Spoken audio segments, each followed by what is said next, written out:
Hey, welcome to another episode of Strange Planet. Thanks as always for sticking me in your ear.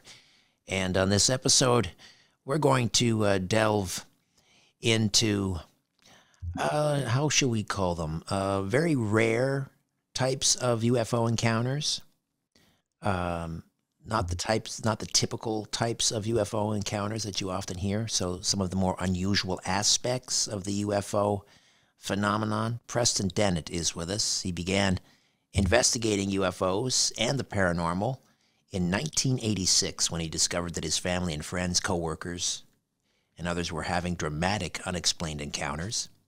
And since then, he has interviewed hundreds of witnesses and investigated a wide variety of paranormal phenomena. He's a field investigator for the Mutual UFO Network and a ghost hunter, a paranormal researcher, and author of, I've lost count. It must be closing in on a dozen and a half, maybe even more. He'll tell us the exact number here in a moment. But some of his more recent books include Onboard UFO Encounters, Schoolyard UFO Encounters, The Healing Power of UFOs, Undersea UFO Bases, Ghosts of Greater Los Angeles, and his latest is part of an ongoing series, really. It's called Not From Here, Selected UFO Articles, Volume 4. Preston Dennett, welcome. How are you? I'm doing well, very well. Thank you, Richard. Hope you're doing well too. Likewise, yes. Just explain what the Not From Here series is all about, because as I say, this is Volume 4. Yeah, well, as I'm pumping out books, I realize, I'm also writing a lot of articles over the years, let's see, 3.5 decades. I've written more than 100 articles, and these are, of course, in magazines that have a short shelf life. And I started to realize a lot of my research was kind of disappearing to posterity. And one day I just dragged them all out, emptied the boxes, and started looking at them. I'm like, hey, there's some good stuff here. So why don't I put them together in a book? And it turned out there was quite a bit more there than I thought. So what I did was I took my favorite ones that, had not been excerpted from previous books that were original. I updated them all, basically doubled them in size, and brought them all together, choosing my favorite ones, and put them together in this Not From Here series, which, as you mentioned, are all about the sort of weirder cases, the outlying cases, ones that don't fit the standard model of what, people believe UFO contact is all about. Cases that I think a lot of researchers have shied away from or just perhaps not explored in depth. It's one of my specialties. I love looking for new patterns in UFO encounters.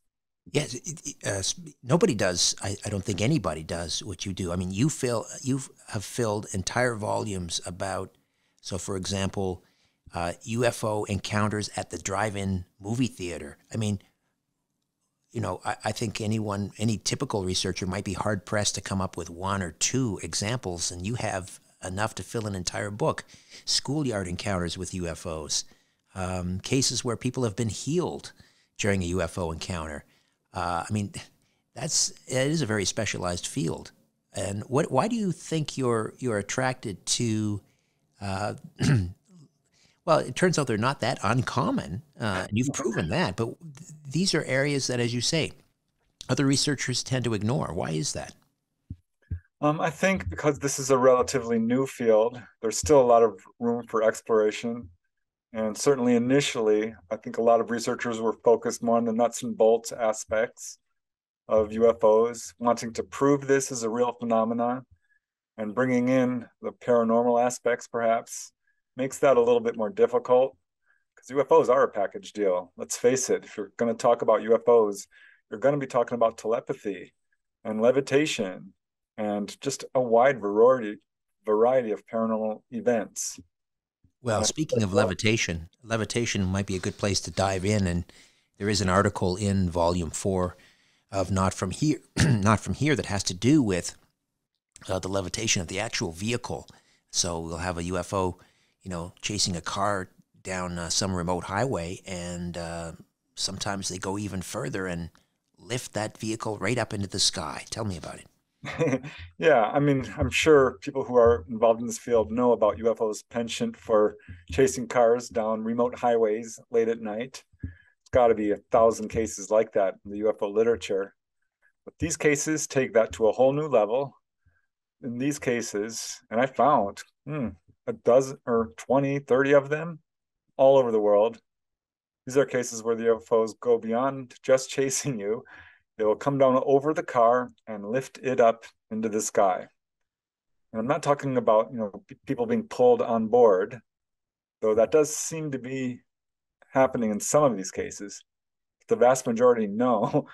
These objects come down, lift up these cars, and carry them about generally 6 feet above the highway for anywhere from a few feet to a few hundred yards to a quarter mile, a mile, 6 miles in some cases.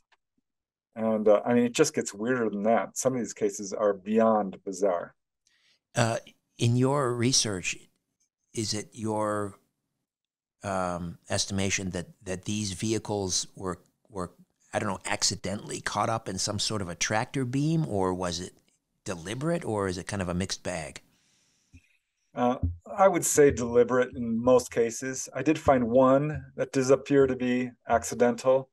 That one involved a gentleman by the name of Adolfo Pisano in 1961 who was driving along the Andean Highway in Venezuela. These are all over the world. And he was following a truck, and this UFO came swooping down over the truck ahead of him and lifted it up along with a cloud of dust from the road and deposited the truck into the ditch on the side of the road. Just lifted it right up and whoosh, dumped the truck on its side, I believe.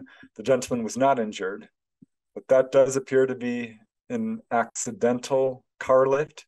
That's what we call these cases, car lift cases. UFO researchers know all about them. But no, mostly I think they're intentional, and easily the most famous one in the world. It's quite well known. I remember when it happened, I had just gotten involved in this field. It was 1988, and the Knowles family was driving on the Nullarbor Plains in Australia. Faye Knowles and her three sons, aged 18 to about 22. One of them was driving, and they passed this car going the opposite way, and it was being chased by a UFO. And they all were astonished, like, oh my God, that's a UFO chasing that car. Let's turn around and take a look. So they pulled a U-turn and chased after this car. And apparently this caught the attention of the UFO because it stopped chasing the first car and started chasing them, causing them to pull another U-turn and try to outrun the UFO, which, as you can imagine, is not easy to do. And they actually reached speeds, they said, of 100 miles per hour, faster than the teenage son has ever driven, but couldn't outrun this object. It came right over their car, actually landed on top of the roof, which is an outlier among outliers. I don't have any other case like that I've even heard of, but lifted the car up 6 feet off the ground, they said, carried it a few hundred yards and dropped it back down rather roughly. They popped a tire. The UFO still wouldn't let them go. It hovered in front of them on the road while they changed the tire and raced back to civilization and followed them the whole way. That was the case that really got international headlines.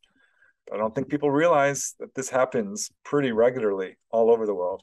I'm trying to imagine the conversation between the person who's had their car lifted by a UFO and, dropped down and there's some damage. That conversation between them and the insurance adjuster. Yeah, well, that did happen to two brothers who were driving a U-Haul truck through Nevada, just north of Ely, Nevada.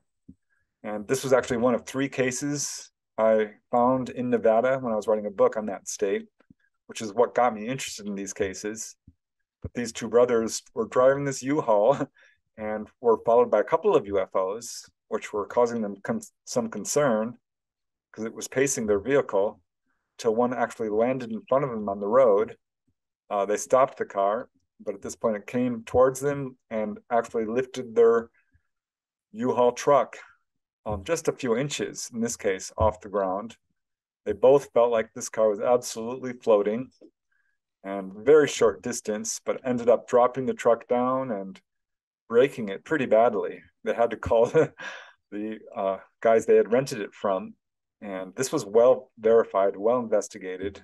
That rear axle actually came off shortly after this incident. They had to tow the U-Haul back to the station. So Any any corroborating eyewitness testimony from people on the ground who see the car or the truck being levitated, or is it always from the occupants themselves? always from the occupants themselves, pretty much without exception. I will say in the Knowles case in Australia, there was a truck driver who saw a UFO in that area at that time, but didn't see the car. I will say, though, that most of these cars have multiple occupants. One of the strangest cases of this kind uh, occurred in 1973 when two couples decided to leave a party that had gotten a bit too wild for them. They're not drinkers or partiers, so they left.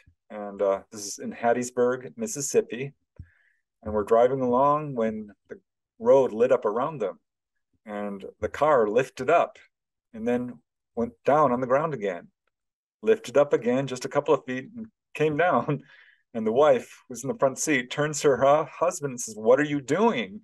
How are you doing this? What's going on?" He says, he lifts his hands off the steering wheel. "I'm not doing anything. It's that thing above us." And that's when they realize what they're dealing with was a UFO. And this is so strange. This UFO lifted their car up and down, putting it down the highway at least a half dozen times. I have no cases like that quite. I have to wonder what's going on in the cockpit of that UFO. Yeah, these pranksters, are they, I don't know, teenage aliens taking the saucer out for a joyride? Or, I mean, it does seem like they're having some fun with this. Yeah, and I think that is not a possibility. I mean, something we can't discount because let's face it, they were chasing cars down the highway in a very brazen way. And I wondered about that. I had talked to a contactee who basically was in the cockpit when UFOs were darting around and doing things. And he was very much under the impression they were young grays, teenage grays, if you will. But yeah, I think to some extent, this is a bit prankish. And really, I don't know. I mean, I hate to just read into this too much because I don't know their motives for sure, but they're not taking these people into the craft. I'm guessing that this is a way to just really announce their presence in a way that's absolutely undeniable. But the cases get so strange. I mean, there was a case in 1978, again, very well investigated, involving a witness by the name of Clora Wincher. She was driving through Union, Missouri, downtown. Unknown to her, the police had received a flood of calls. At least 6 separate callers called into the station reporting a UFO over this highway that runs straight through the city. And poor Clora has no idea. She's driving along when a UFO swoops down over her car and lifts up only the back end, just the back two wheels. And so she's at a 45-degree angle, Right. trying to steer this thing, can't see anything but the cement in front of her for a few hundred yards. Not the only case like this, by the way. Another one just like it in Italy, and other cases where it'll lift the left side of the car at a 45-degree angle, like, the stunt drivers do, or the Mm-hmm. right side. So they're doing all these weird prankish things. I don't know why, but I think, yeah, I mean, I can only guess the motive, but it Hmm. looks like it's very much like, look what we can do.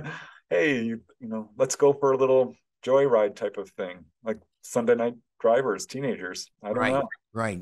It's almost like a kind of a catch and release program.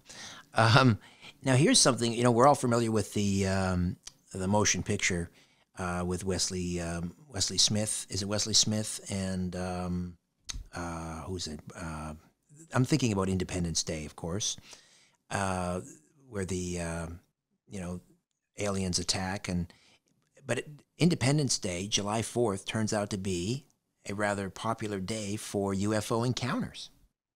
Yeah, and who knew? I mean, I kept getting reports from people on the 4th of July, not a lot, occasionally, and I just kind of discounted them because I thought, nope, you're seeing fireworks. And, that's a terrible day to see a UFO, honestly. April Right. 1st would also be an unfortunate day to have an encounter.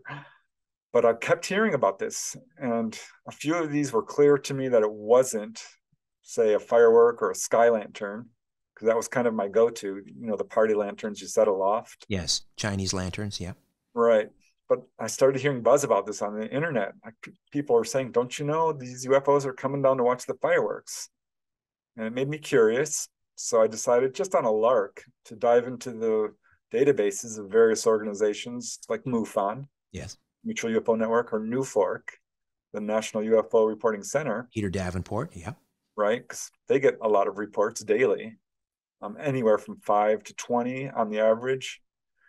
And July is well known, the summer, certainly, for being very active in Well, terms of that makes sense, right? People are outside. They're looking at they're yeah, enjoying the weather, the sky. They may be camping, so that would make sense. yeah, and that's kind of what I thought. It's warm out, why not? People are out late at night, the days are longer. But looking at the 4th of July, I got an incredible shock because it wasn't 5 or 20 reports on that day. It was upwards of 50, 100. Hands down, that is the most common day for UFO reports. So, Wow. and as you know, 1 in 100 people ever report their encounter officially. Most don't. I mean, it's very rare. So you can times that by 100 easily. So we're talking what? 10,000. Yeah. And what's really interesting is there are a lot of people out at night on that day, millions watching fireworks. But if you go through these reports, and I went through all of them, Richard, and it was a lot of work. I mean, this took me an enormous amount of reading and investigating because a lot of these were pretty much orbs, glowing, fiery orange orbs, which I think probably are sky lanterns in a lot of these cases. Yes. And I studied sky lanterns, to figure out what's going on here. And they can look really dramatic. They can go up to 4,000 feet. They last for about 15 minutes, not much longer, but they can appear to hover still in the sky if Yes. there's no wind, or move and dart around depending on wind patterns. But studying these cases, yeah, most were orbs, 80, 90%. Most were Chinese lanterns, you figure? Yeah, Yeah. sorry, yeah, the lanterns. But I don't know, because if these UFOs wanted to hide, it would be very easy to just look like a little glowing orange orb, which is very common in terms of seeing a UFO at night. Right, right.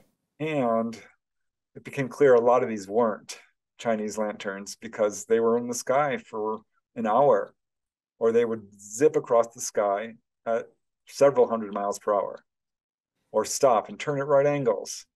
And you can just take all of those out, and you are left with many reports each year of solid metallic structured craft, often with portholes, very low level.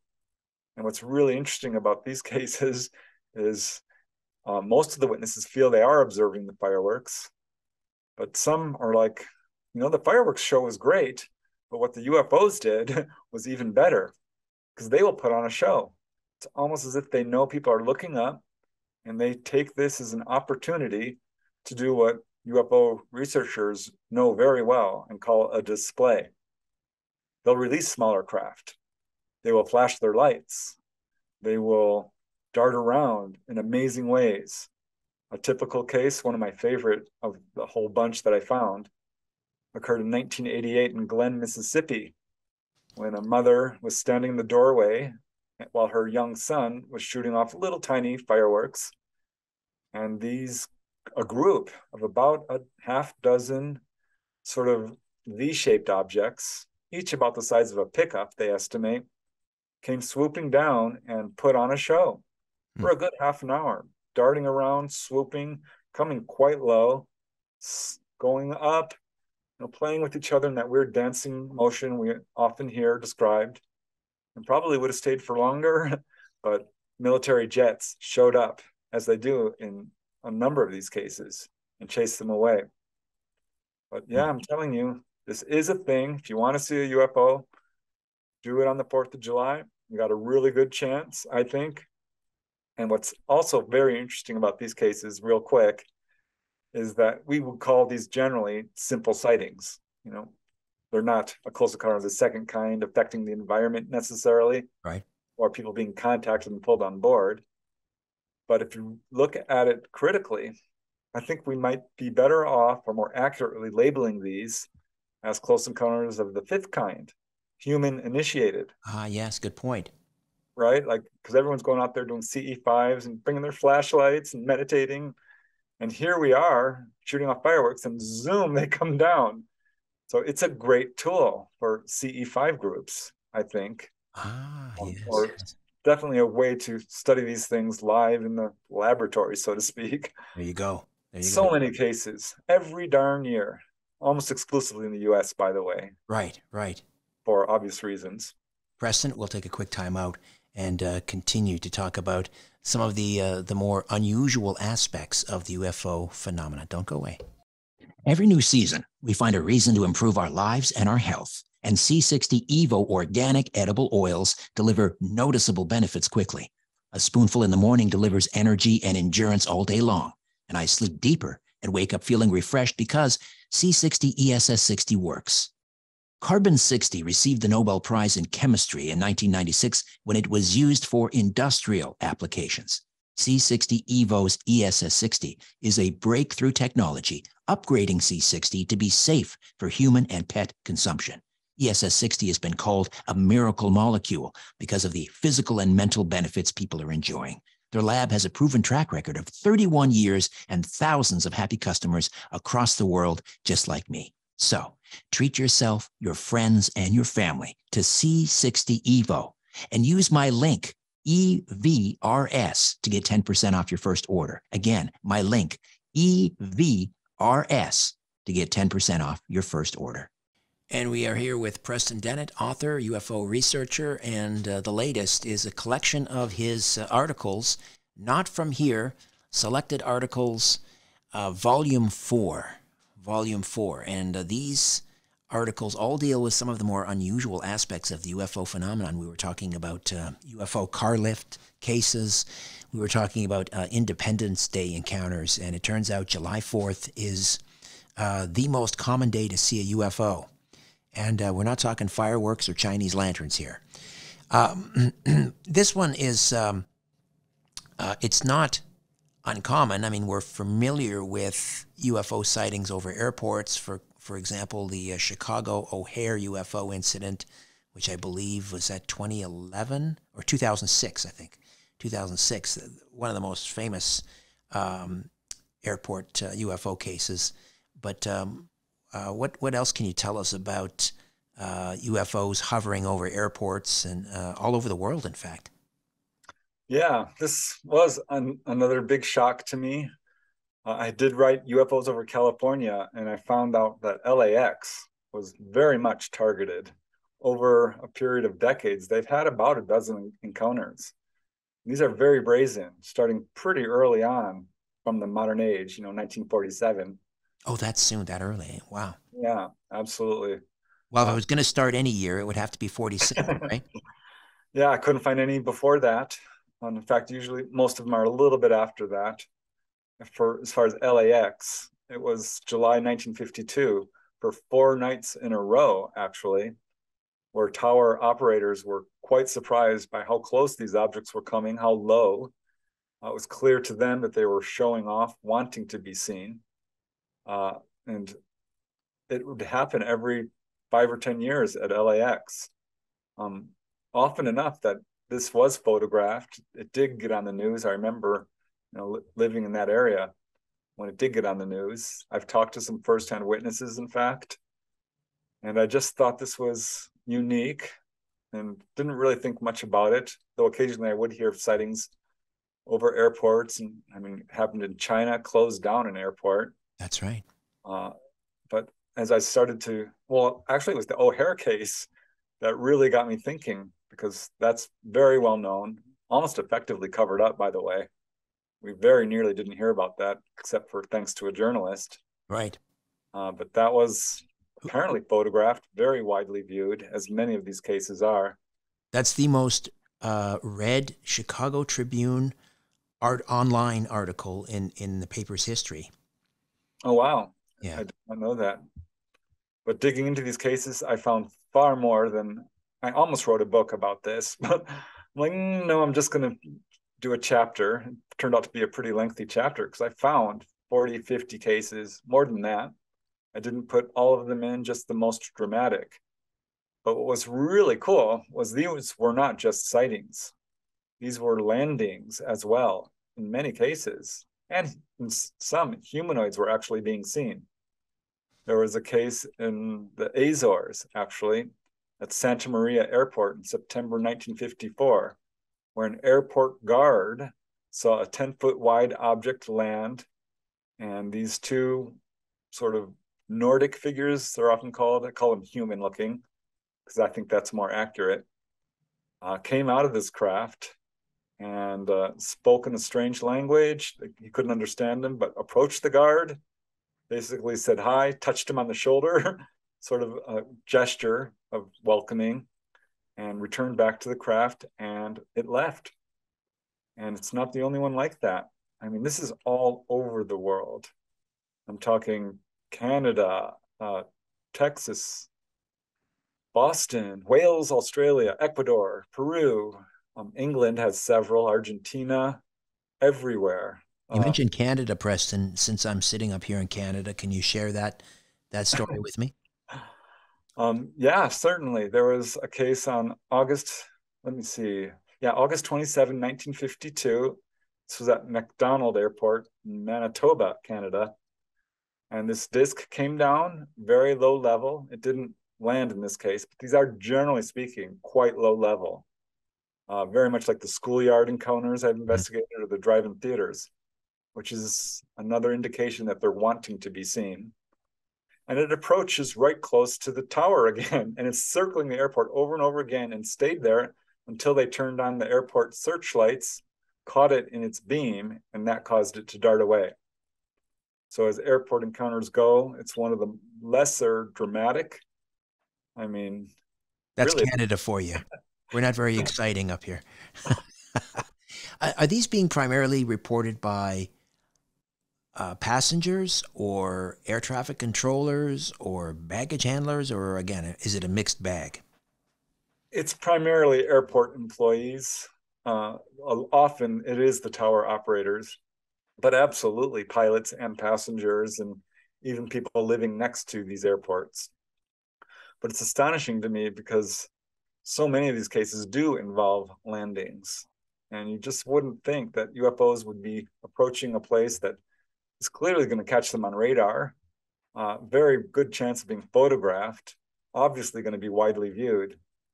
And my first theory was that, okay, they're investigating our technology because we do see them drawn towards Air Force bases. Uh, Nuclear sites? exactly. Anything really technological. Jim and Cora Lorenzen, pioneering researchers, saw this pattern early on and were able to predict sightings by locating newly emerging installations, newly built ones. And they were like, sightings are going to happen here. And sure enough, they did. But I wonder about this. I start to think, no, this might not be just an investigation of our technological progress because they're so brazen. I'm thinking these are more like wanting to be seen. Again, it's fulfilling their agenda, which I think is becoming more and more clear to me, and other researchers certainly have said this, where they're doing what amounts to a publicity campaign. Right. We keep expecting them to land on the White House lawn. They're doing, the next best thing. They're landing at a popular airport. Exactly. And over again. I mean, it's year after year after year. Found very early cases and cases pretty much up to the current day.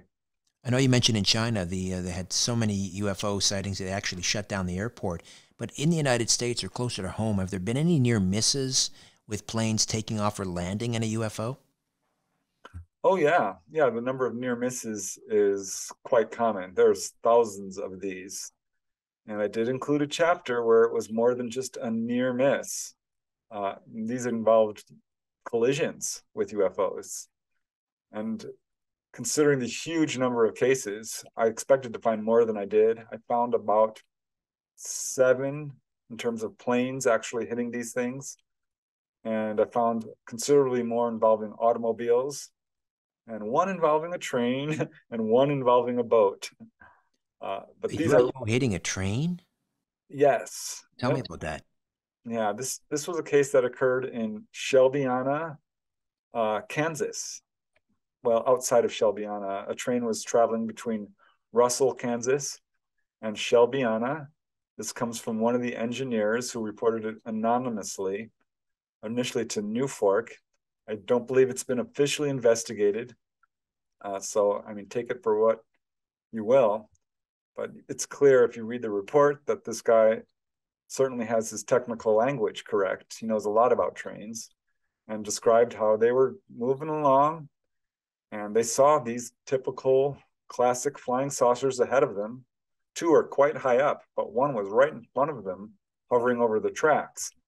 And apparently didn't notice the train coming. They did, because how they noticed it was their computer started malfunctioning. And seeing these objects, they put on the brakes. And as any train engineer knows, it takes a train more than a few feet to stop. This is a lot of mass.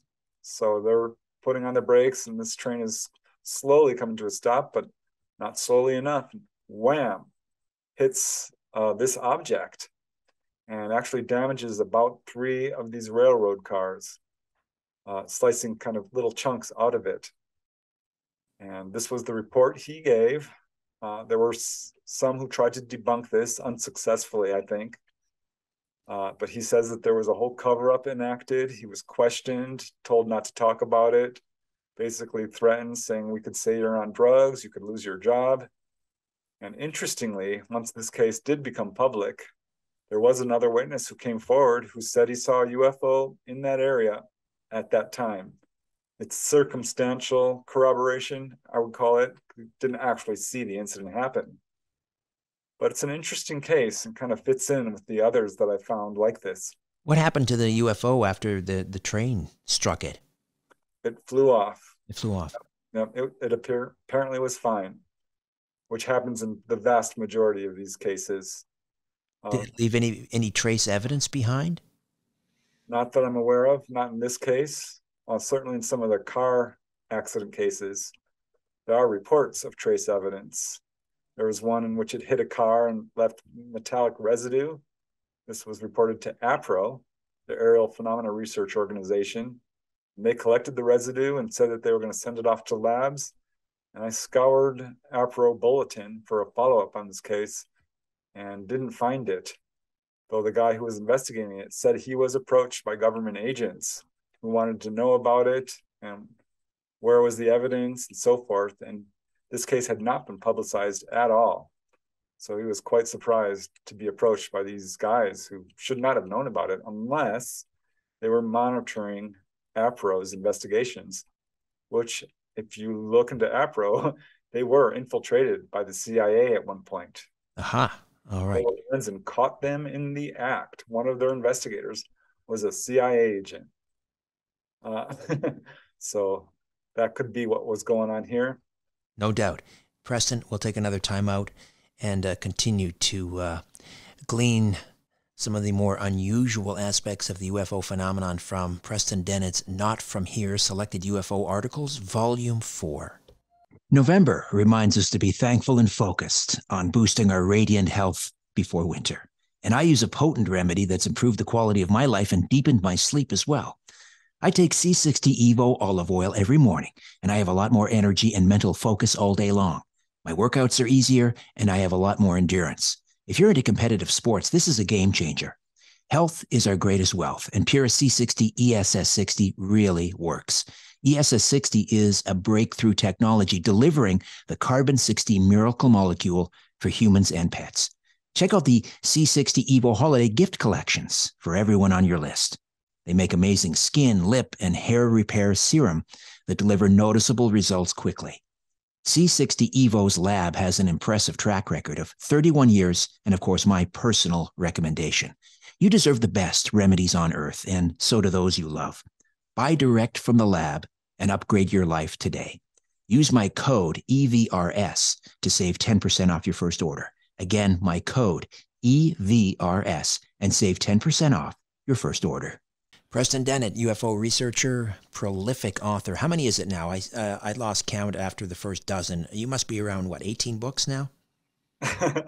Actually, I'm a little embarrassed to say it's a bit more than that. It's 30 now. 30? Yeah. Wow.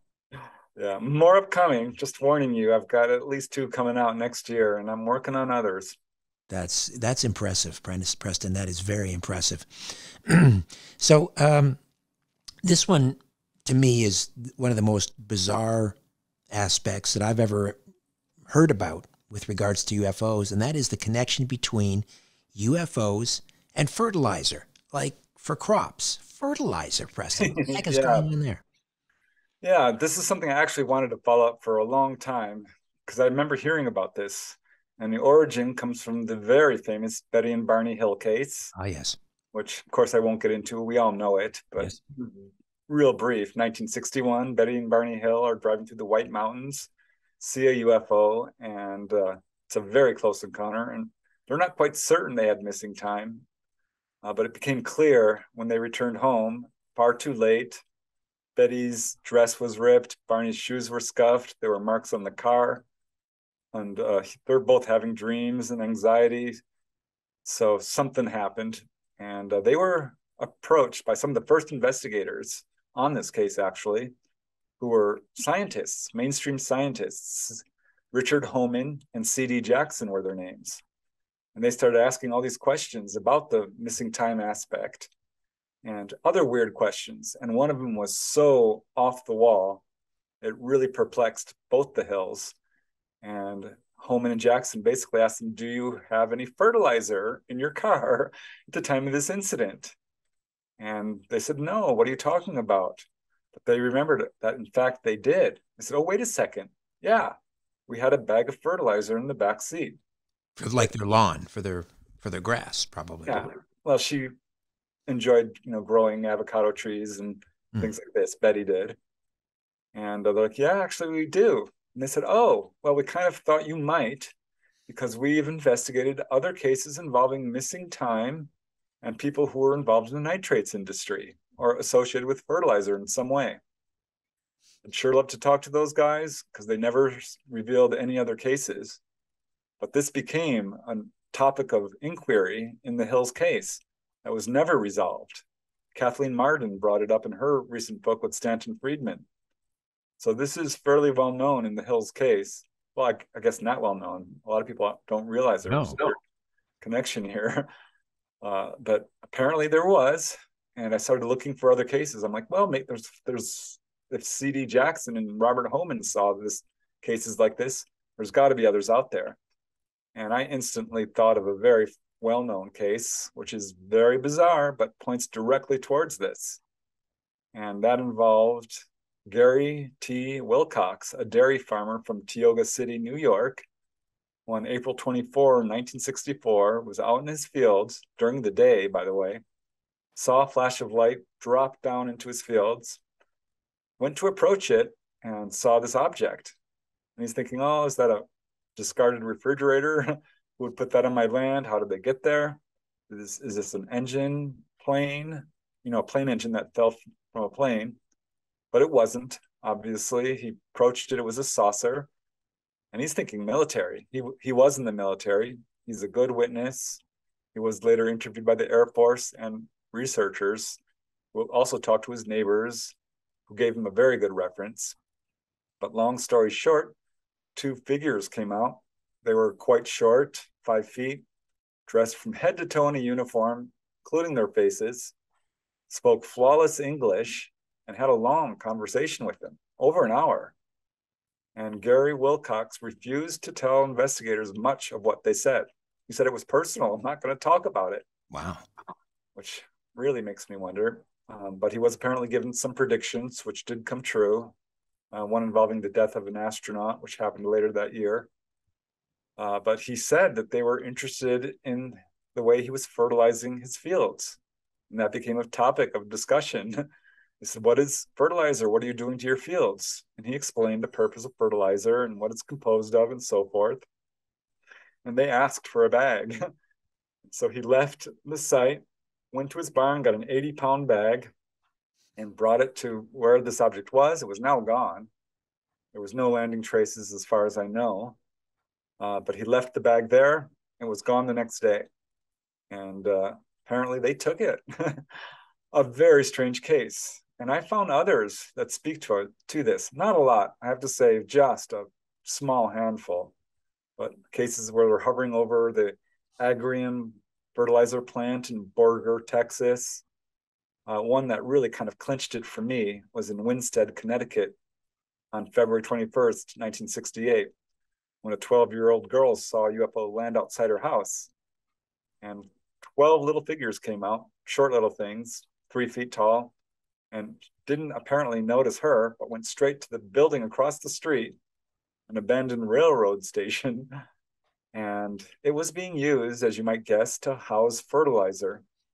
And they went up to the top of it, climbed it hand over hand, and all climbed onto the roof and looked down into the skylight at this fertilizer. Wow. And yeah, I mean, there's other cases that speak to this too, but I don't know, it kind of makes sense when you think about it, because if you look at the many cases, and there's got to be well over 100 of UFOs landing and scooping up soil, putting them in their little buckets, right? Or clipping plants and flowers. You may remember the case of Maurice Mass in Valençol, France, where they took his lavender flowers. It's very well known. It's one of France's most famous UFO landings. So I think that is related to all this. And yeah, I mean, it makes sense if they're studying our planet. They would want to know how we grow plants and what makes them grow. Right, What right. we're doing. Absolutely amazing. I've never heard of that before, fertilizer and UFOs. Earlier, we were talking about cars levitating. You also write about abductees who, after their ordeal, end up with this unique ability to levitate. Tell me about it. Yeah, I first ran across that when I was interviewing a former Marine officer. He's now retired. He was also a welder, a great guy, trained witness or observer, I should say. But as a very young child, 5 years old, he was taken on board from his home in San Fernando, California, near Hansen Dam, and was let go and was walked into his bedroom and levitated. I'm like, "What do you mean you levitated?" Because I'm thinking, the UFO is lifting you up. He says, "No, no, no. The UFO is gone. I floated up to the ceiling, walked with my hands on the ceiling for a good 5 or 10 minutes." He ran and told his mom. She didn't believe him, naturally, and sent him outside to play hide and seek with his friends. And he levitated again to the top of the building, saw all his friends, won the hide and seek game. Well, actually ended it. And saw him doing this. Like, what? Oh my God, what's happening? Oh my gosh. And I'm like, huh. Because I instantly thought of Whitley Strieber. He reported this in July of 1986. He was in his cabin in upstate New York, Mm-hmm. in bed, and had just laid down and felt movement, and looking down or up, he thought, but he was actually looking down. He saw what he thought. He saw the bed, and he's like, "It's a bed on the ceiling." He was disoriented, certainly, and realized he was levitating and floated around for 5 or 10 minutes before being deposited back in bed, and felt kind of floaty that morning even. And I thought, wait a second, Jacques Vallée has a case. And because, I have a good memory for these UFO cases because I just find them fascinating. And anything I mean, your recall is amazing. I'll ask you about any case, and you know days and names and time. It's remarkable. Yeah, well, this is the Dr. X case. It's really quite famous. And this occurred in 1968. He's a medical doctor outside the Pyrenees, his home in France. And he had a UFO hovering outside his house. It struck him with a beam of light. He was healed of an axe wound on his ankle. and partial paralysis, which is what initially got me interested in this case. But following this incident, in the weeks that followed, he spontaneously levitated while lying in bed. He has cathedral ceilings, by the way, and he floated right up to the top of them. Wow. And on the second time, he grabbed a piece of flypaper and stuck it on the ceiling so he could prove it to his wife. Because she's like, "Are you kidding?" He's like, "Honest to God." And not only that, he was having precognition and visions and other paranormal events. And I started to find more cases. This happened to Stephen Greer. I had to search it up in his book, but I remembered reading about it. And he was 18 years old. It was his first really major encounter, October 1973. He's been hiking outside his home in Boone, North Carolina. Had a very lovely encounter, he says, with Grays. Was set down and started bounding, making huge 20-foot leaps down the pathway, pretty much levitation. And later, a couple of years later, had a full-on levitation event while just walking down a pathway. And so I scoured the literature. I started asking everyone I knew. In my book about Dolly Safran, which you interviewed her, yes, some time ago, I asked her about. I don't suppose you've ever levitated. She hadn't offered it, and I think most contactees won't tell you this because are you going to believe them for one thing? It's one thing to say you've been pulled on board a UFO, but hey, I flew. right. But I asked her, and she says, well, actually, yes. She had a good number of levitation episodes. How long does that ability remain with these abductees? Usually it's like the day after the incident, or a couple of days, weeks, in a few cases, months, or even a couple of years. Rarely permanent. Often this is during childhood, which is a weird pattern, but not always. I mean, Any idea why they have that ability? yeah, I think I figured it out. Ah, do tell. To a certain extent. I mean, I can only speculate, which I hate to do, but it's so much fun. Because I think the case that really brought it home for me didn't actually involve levitation, but similar paranormal stuff. This lady I had interviewed in Mount Rainier, Washington, had an encounter, went to work that day feeling electric, kind of, and broke her computer, shorted it out. Called the IT guy, says, "Can you fix my computer?" It failed. Went to the copier and shorted that out, and which wasn't a good thing for the IT guy. He was not happy, but went to the fax machine and broke that.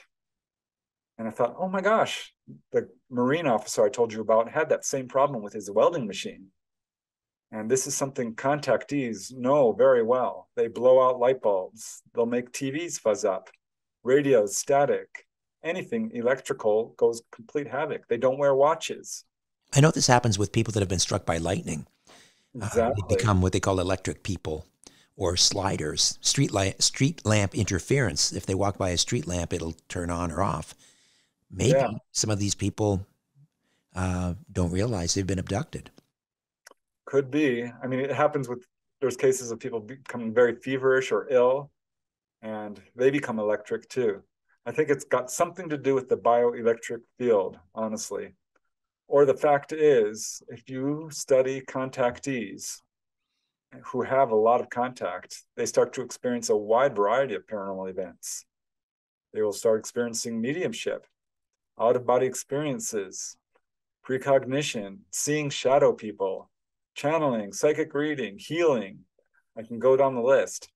And levitation is, I believe, a natural human ability that is sort of activated along the pathway to spiritual enlightenment, so to speak. There are documented cases. I wrote a whole book on levitation, by the way, human levitation.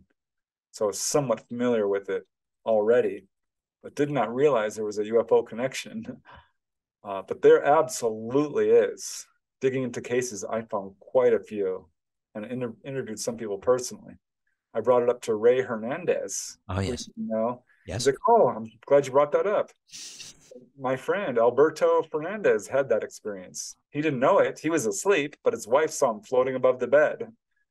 I was doing another podcast, and the guy who is the host is a contactee, and he's been vocal on it, but I'm not going to give his name because I honestly don't remember it. But I could look it up, certainly. He did mention it on the podcast. He's like, I'm so glad you said this because I don't tell people this. No one would ever believe me. But I had that happen to me when I was a kid following an encounter. And I did a little YouTube episode on this not too long ago, and I got a half dozen new cases. People were freaking out, like, oh my God, I didn't know this was a thing. I never tell people this. But after they let me down, I floated around. Again, usually in the days that follow the event. Amazing. Preston, you connect dots that few people are connecting, and again, covering these unusual aspects like nobody else in the world of ufology. Not From Here, Selected UFO Articles, Volume 4, and that's available at Amazon and Barnes & Nobles, probably? Yep. Wherever you get your good books. All right. Preston, it won't be too long before we're talking again, because I know you've got a couple more books in the hopper, and it's always a delight and a pleasure to speak with you. Thank you so much. Always a pleasure. Thanks, Richard. A new Richard Syrett's Strange Planet drops every Monday, Wednesday, and Friday. Subscribe at strangeplanetpodcast.com.